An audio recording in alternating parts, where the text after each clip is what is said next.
Por seguridad nacional, el gobierno de México entregó a Estados Unidos a 26 criminales.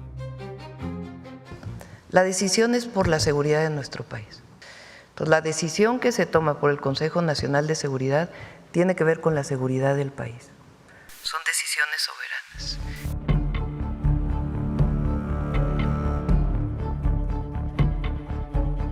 Estos delincuentes de alto perfil, que aún privados de su libertad, continuaban dirigiendo actividades ilícitas mediante visitas, mismas que no pueden prohibirse por respeto a sus derechos humanos.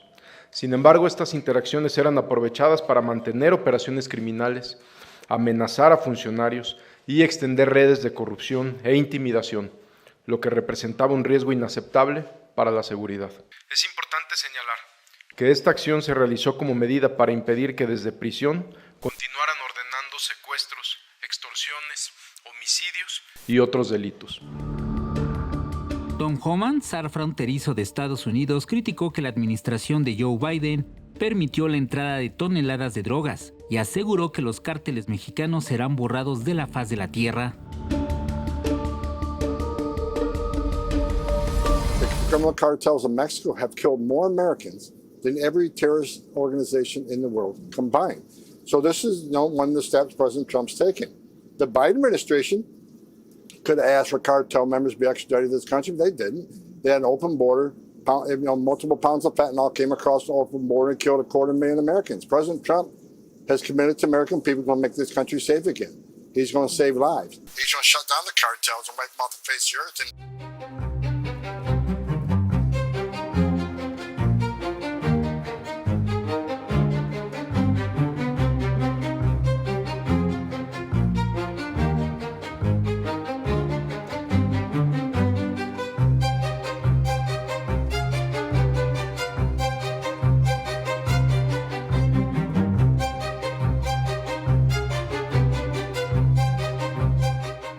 Uno de los delincuentes entregados a autoridades estadounidenses fue Servando Gómez Martínez Latuta. La Fiscalía de Estados Unidos lo acusa de importar cocaína y metanfetamina a Estados Unidos, de homicidio, de traficar armas y de ser líder y vocero de la familia michoacana primero y de los caballeros templarios después. Servando Martínez, alias El Tuta, nació en Arteaga, Michoacán, y era pobre porque era maestro de unas escuelas rurales, no le pagaban mucho y entonces él comenzó a entrar, por ejemplo, al crimen organizado, especialmente el narcotráfico.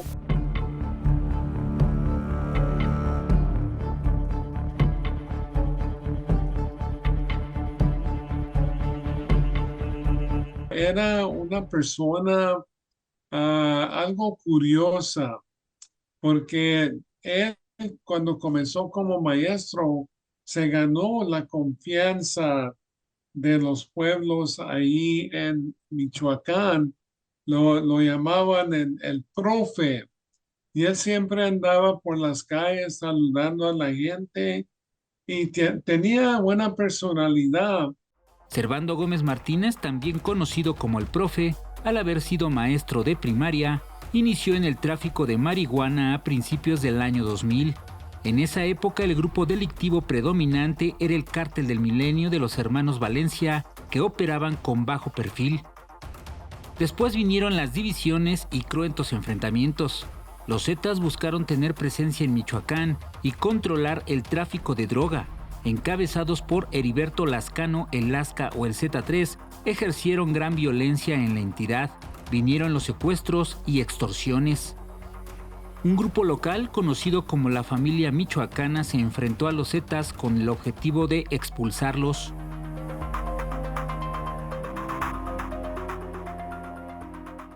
Él hablaba de como que eran buenas personas, que ellos estaban protegiendo Michoacán, y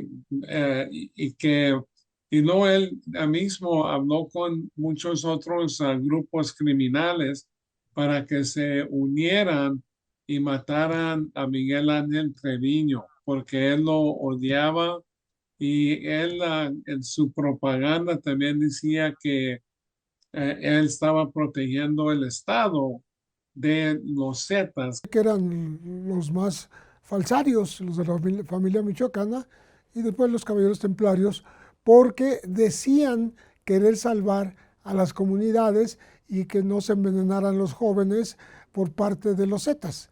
Y a la hora de la hora, pues lo que hicieron fue sustituirlos nada más, y se quedaron en su lugar, y por eso pues se hicieron conocidos como los que expulsaron a los Zetas, pero quedándose ellos en su lugar y, como te digo, buscando esa base social que los Zetas no tenían. Poco a poco la familia michoacana tomó el control de la entidad.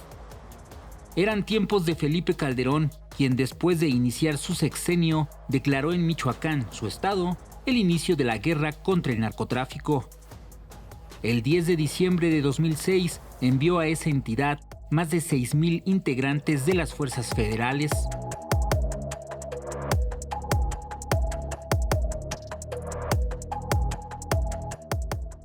Sé que restablecer la seguridad no será fácil ni rápido, que tomará tiempo, que costará mucho dinero e incluso, y por desgracia, vidas humanas. La familia michoacana continuó operando en la entidad con total impunidad. Varios hechos simbraron Michoacán durante esos años. Uno ocurrió el 15 de septiembre de 2008, cuando en plena ceremonia del grito de independencia, 2 granadas de fragmentación fueron detonadas en la plaza principal de Morelia. 8 personas murieron y más de 100 resultaron heridas. La familia michoacana y los Zetas negaron haber perpetrado el ataque y cruzaron acusaciones. En mayo de 2009, elementos de la Policía Federal bajo el mando de Genaro García Luna montaron un operativo en diversos municipios de Michoacán. Capturaron a 13 presidentes municipales, 18 oficiales y mandos policíacos, un juez de la entidad y un empresario por presuntos vínculos con la familia michoacana. Marisela Morales, entonces subprocuradora de investigación especializada en delincuencia organizada, no contó con elementos para sostener las acusaciones y todos salieron libres. El 12 de junio de 2009, integrantes de la familia michoacana ejecutaron a 12 policías federales. Los cuerpos fueron localizados en la carretera Siglo XXI. Cuando entró al narcotráfico, se convirtió a un asesino brutal, donde estaban decapitando a individuos. Él dio la orden para que mataran 12 policías federales en Michoacán que estaban ahí para atraparlo.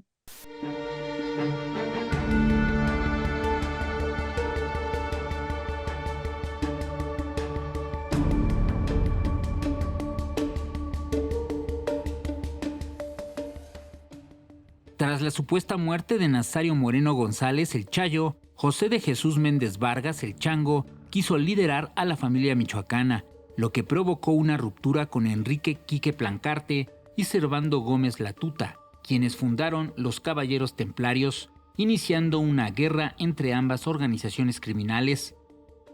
Estos grupos atacaron a la población de Michoacán y se incrementaron secuestros, extorsiones y homicidios.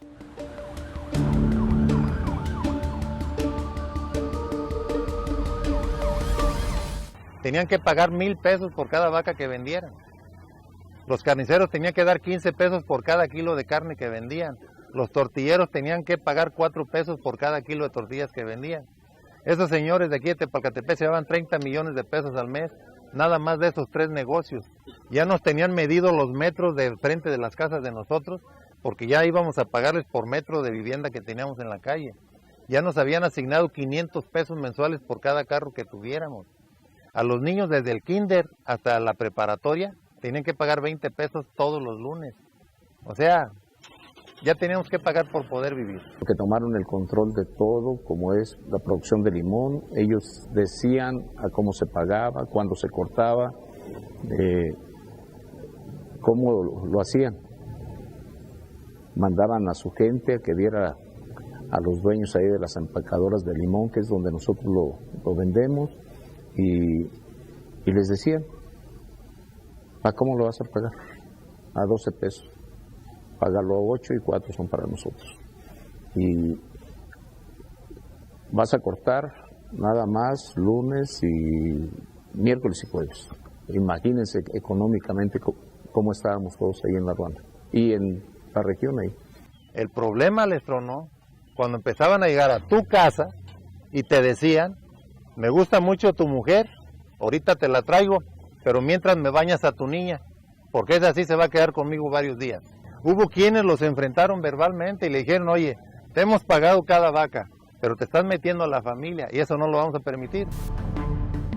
Ya con Enrique Peña Nieto en la presidencia, pero sin nadie que los protegiera, agricultores y ganaderos integraron grupos de autodefensa para protegerse de los ataques de la familia michoacana, los Caballeros Templarios y del cártel Jalisco Nueva Generación, que quería ganar territorio. Por eso las autodefensas surgieron como una forma de hacer lo que la autoridad en el sentimiento de la gente no estaba haciendo. También se metieron en eso, ¿no? En la comercialización de dos productos que son muy valiosos en Michoacán, son de exportación. El aguacate les deja fortunas a los productores, pero les empezaron a cobrar cuotas por la venta de aguacate y por la venta de limón. Entonces, a controlar la producción, vamos a decir, mediante estas tajadas que les exigían a los productores aguacateros y a los limoneros. ¿Tú para qué quieres, güey? ¿Para qué quieres dinero? Tienes tu corazón. Hasta que veo. Hay una bolsita color. Los Caballeros Templarios llevaron ventaja conservando Gómez Martínez la tuta al tener una base social que durante años lo protegió. Tenía esa tendencia a querer hacerse popular entre la gente, recibir apoyo social. Fue de los primeros que buscó ese tipo de apoyos en la sociedad, porque, por ejemplo, hay videos en donde anda repartiendo billetes de 200, me acuerdo muy bien. Él tenía control de muchos de esos sectores en Michoacán. Y yo me acuerdo, yo vi un video en una ocasión donde iba en un pueblo y él estaba hablando con una señora pobre, campesina, y luego le dijo, ¿y por qué no mandas a su hijo conmigo para que trabaje con nosotros? Y ella estaba de acuerdo de mandar a su hijo con la tuta. La tuta también tuvo su historia con integrantes de la política.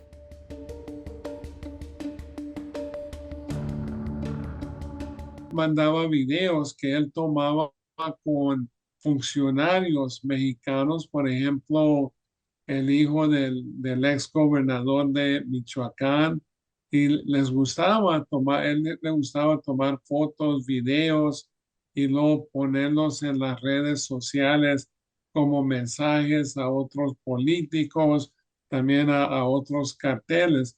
Entonces, él es el que inició esto de narcopropaganda para mejorar la situación de los Caballeros Templarios. Hay un video en donde está la tuta, pues como dando una especie de audiencia a autoridades locales, lo que habla de la connivencia, de la complicidad, del encubrimiento o por lo menos de la no denuncia de las actividades que eran pues bastante violentas. En uno de sus múltiples videos, Servando Gómez Martínez aseguró que Luisa María Calderón Hinojosa, hermana del expresidente Felipe Calderón, lo buscó para ofrecerle un acuerdo. La única persona que tuvo acercamiento con nosotros cuando las campañas del 2011 en noviembre de 2011 para la gobernatura de Michoacán fue la señora Luisa María Calderón Hinojosa, por medio de un señor que jugó la diputación por el distrito de Pacinán local, Francisco Javier Girón del Toro. Esta señora lo mandó 3 veces a hablar con nosotros, lo mandó a hablar con nosotros en 3 ocasiones. La última ocasión que nos vio fue faltando 2 días para la elección, que fue un viernes en la tarde, para decirnos que estábamos en los acuerdos y que la señora nos iba a respetar cuando ganara y que íbamos de la mano porque ella ocupaba el triunfo y que todo se olvidaba. Yo en lo personal me molesté un poco porque claramente le dije a esa persona, a Francisco Javier Girón del Toro, que nosotros no teníamos tratos con nadie, absolutamente con ningún partido político, y que ganara el que mejor fuera.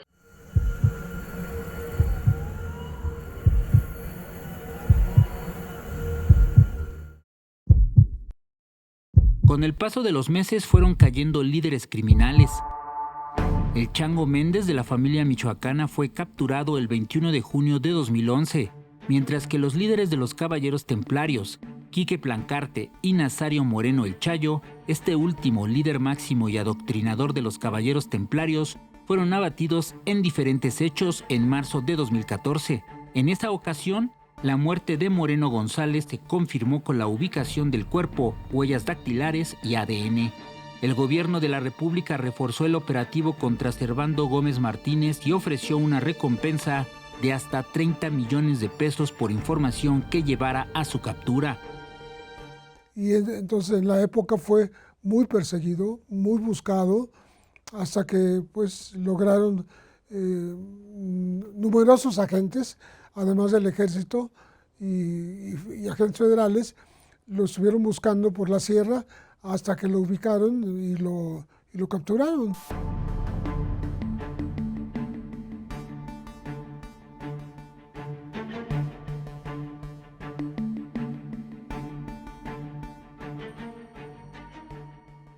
Por 8 meses fue buscado en la sierra y cuevas de la Tierra Caliente de Michoacán. Su capacidad operativa y de movilidad estaba disminuida. En Tumbiscatío se logró identificar a personas de su confianza, quienes fungían como intermediarios con sus familiares más cercanos. Estos cómplices se encargaban de recolectar ropa y medicamentos de la tuta que entregaban a diversas personas. Así, entre varios mensajeros, las pertenencias de la tuta llegaban a Morelia. El último mensajero entró a un domicilio en el número 49 de la calle Fidencio Juárez, en la colonia Tenencia Morelos, en Morelia, Michoacán.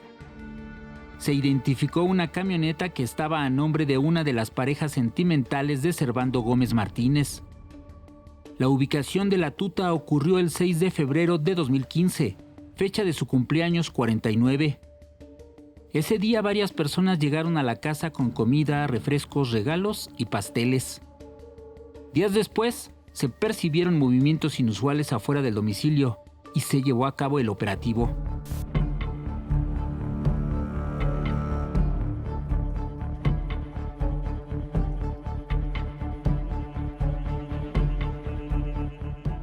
Servando Gómez Martínez cuenta con 8 órdenes de aprehensión y se encuentra vinculado con diversas indagatorias ministeriales por delitos como secuestro, extorsión, homicidio, tráfico de armas y de droga, principalmente la conocida como cristal.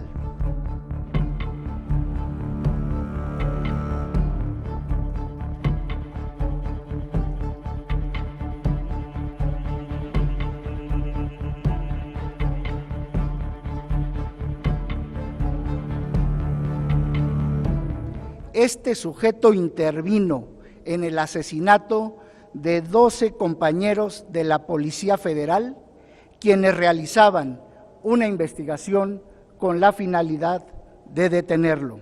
En noviembre de 2010, coordinó ataques simultáneos a instalaciones de la Policía Federal en los estados de Guanajuato, Guerrero y el propio Michoacán. Él tuvo una historia violenta, es una persona que causaba muchas muertes en el estado de Michoacán. Era un hombre que ya no podía ser razonable con él. Era un asesino totalmente, muy violento.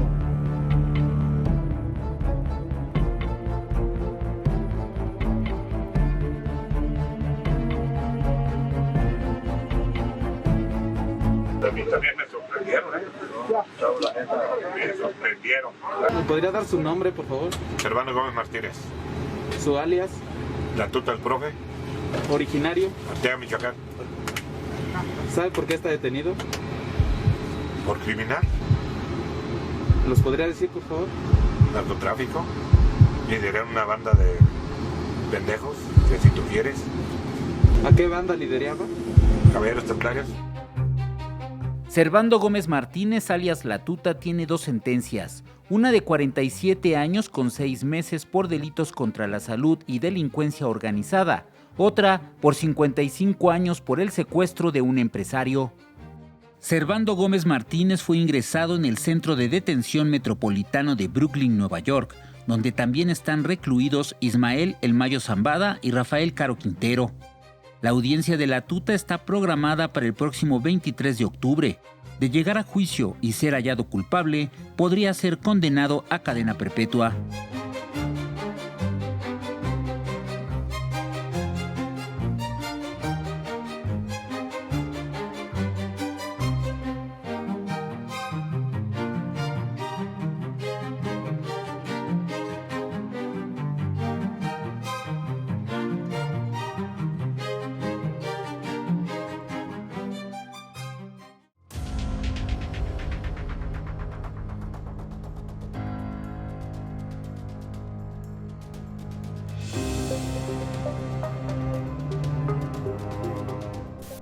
Antes de la captura de La Tuta ya se habían formado los grupos de autodefensa. Al principio fueron señalados por la administración de Enrique Peña Nieto.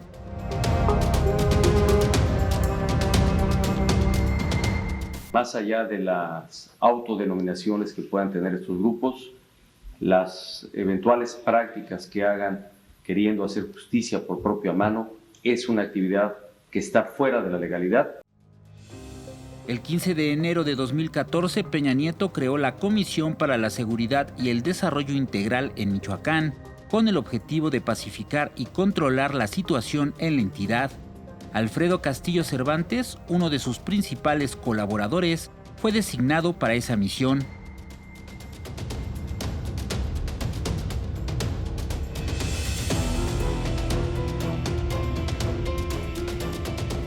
Nuestro objetivo es que las mujeres y los hombres de este gran estado retomen sus actividades cotidianas. Nuestro objetivo es reconstruir las relaciones de colaboración permanente entre sociedad y gobierno. Nuestro objetivo es asegurar en todo momento el cumplimiento de las leyes sin excepción. Al principio, la estrategia de Castillo fue el desarme de las autodefensas y las convirtió en fuerzas policiales. Algunos de sus líderes, como Hipólito Mora y José Manuel Mireles, no estuvieron de acuerdo con el desarme. Fueron encarcelados por algún tiempo por portación de armas de fuego. Durante la gestión de Castillo fue capturado el exgobernador interino de Michoacán, Jesús Reina García, por presuntos vínculos con Servando Gómez Martínez. Otro detenido de la época fue Rodrigo Vallejo Mora, hijo del exgobernador Fausto Vallejo, quien al igual que Reina García, fue delatado por un video con La Tuta.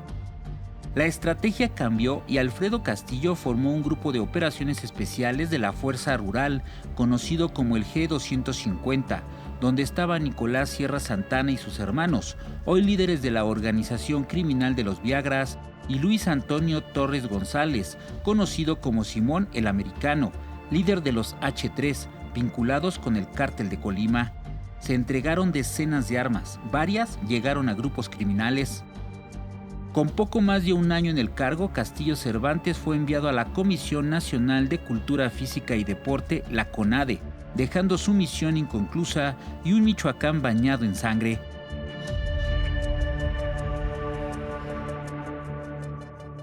En 2021, la Secretaría de la Función Pública lo inhabilitó por 10 años para desempeñar algún cargo público, por haber ocultado cuentas bancarias por más de 18 millones de pesos.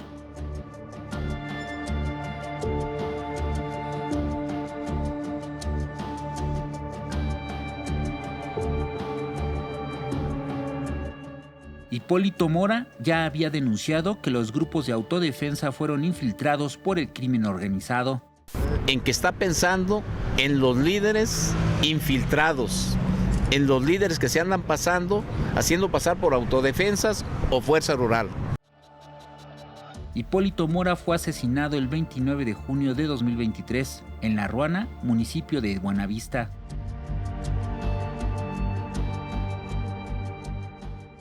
Es muy triste, doloroso para familiares cuando una persona es asesinada. Nosotros lo lamentamos mucho. No hay que olvidar que de manera irresponsable, inhumana, Felipe Calderón declara la guerra precisamente en Michoacán, en la Tierra Caliente, y termina ese sexenio de horror por asesinatos, masacres, desaparecidos, y el nuevo gobierno de Peña Nieto se propone enfrentar la violencia organizando a guardias civiles, autodefensas, ponen a pelear al mismo pueblo, enfrentan a unos con otros.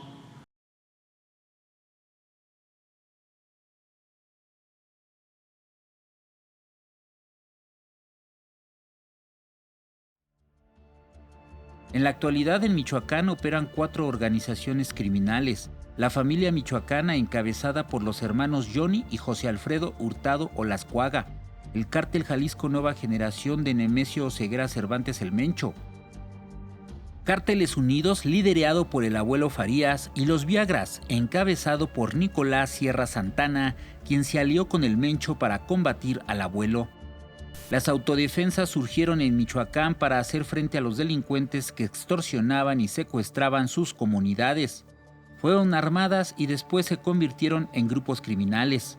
Ejemplo de ello son Juan José Farías, el abuelo, y Nicolás Sierra Santana, el gordo, líderes de Cárteles Unidos y los Viagras, hoy sancionados y buscados por el gobierno de Estados Unidos.